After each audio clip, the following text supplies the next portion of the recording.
So ఫైనల్గా అయితే ఇవాళ మాత్రము జస్ట్ ఇద్దరు చిల్డ్రన్స్ స్కూల్కి వచ్చారు కాబట్టి పార్కింగ్ అయితే దొరికింది. ఇవాళ అయితే ఫ్రీడమ్ ఉంది. సో ఏసీ ఆఫ్ చేస్తున్నా అండ్ కార్ ఆఫ్ చేస్తున్నా. సో ఫైనల్గా అయితే పార్కింగ్ పెట్టేసి అండ్ లోపలికి అయితే పోవాలి.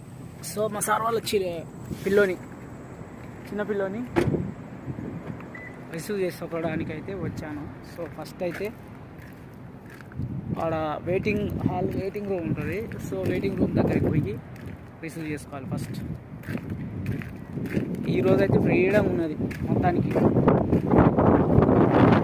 మామూలుగా అయితే ఫుల్ ట్రాఫిక్ ఉండేది అండ్ ఈరోజు పెద్దగా ట్రాఫిక్ కూడా లేదు.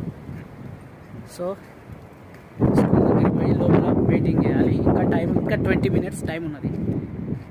ఇవాళ ఇద్దరినే తీసుకొని వచ్చాను, అందువల్ల ఫ్రీగా ఉన్నది అన్నట్లు. సో లోపలికి వెళ్తున్నాం. ఈ కనబడేది మొత్తం స్కూల్, అక్కడ కనబడుతుంది కదా అదంతా స్కూల్.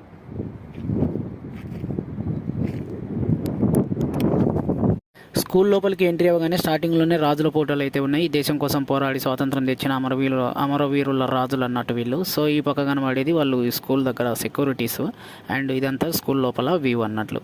అండ్ ఆ తర్వాత ఈ పక్కన ఉండేది ఇది వెయిటింగ్ రూమ్ అన్నట్లు. సో స్కూల్ చిల్డ్రన్స్ వదిలిన తర్వాత వాళ్ళని బయటికి వెళ్ళనీయకుండా అలౌట్ చేయకుండా వాళ్ళ పేరెంట్స్ వచ్చి రిసీవ్ చేసుకునేంత వరకు ఈ వెయిటింగ్ రూమ్లో కూర్చుంటారు అన్నట్లు. గేట్ లాక్ చేసేసి అందరూ ఇక్కడ కూర్చుంటారు అన్నట్లు. నేనైతే వెయిటింగ్ రూమ్లోకి వచ్చిన, ఇంకా టైం ఉన్నది స్కూల్ వదిలే టైం. మొత్తానికి ఫైనల్గా ఈ విధంగా గొర్రెలు పరిగెత్తుకుంటా వస్తారు అన్నట్లు. కింద మీద పడతా సావు చంపల ఏమో కొంపలు పోయినట్టు. మేకలు గొర్రెలు మందలను ఒక్కసారి వదిలితే ఎట్లా పరిగెడతారో, గొర్రెలు మేకలు వదిలితే బేరమంట కింద మీద పడి పరిగెడతారు చూడు, ఆ విధంగా ఒక్కసారిగా సావు చంపల ఎవరో చచ్చిపోయినట్లు పరిగెడతారు అన్నట్లు. ఒక డిస్ప్లే, ఒక ఏంటంటే పద్ధతి ప్రకారం ఉండదు. ఈ విధంగా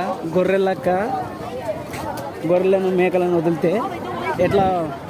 సో వీళ్ళకి అందరికీ ఒకే డ్రెస్, ఈ విధంగా డ్రెస్ మెయింటైన్ చేస్తారు. మెత్తగా వీళ్ళకు ఏముండదు మా బన్నులు బ్రెడ్లు తిని బతుకుతారు అంతే. జస్ట్ మెత్తగా స్మూత్గా ఉంటారు. వీళ్ళ ఒళ్ళు ఎట్లుంటుంది అంటే స్పంజ్ లాక్క దూది లాక్కుంటుంది వీళ్ళ ఒళ్ళు ఒక్కొక్కరికి.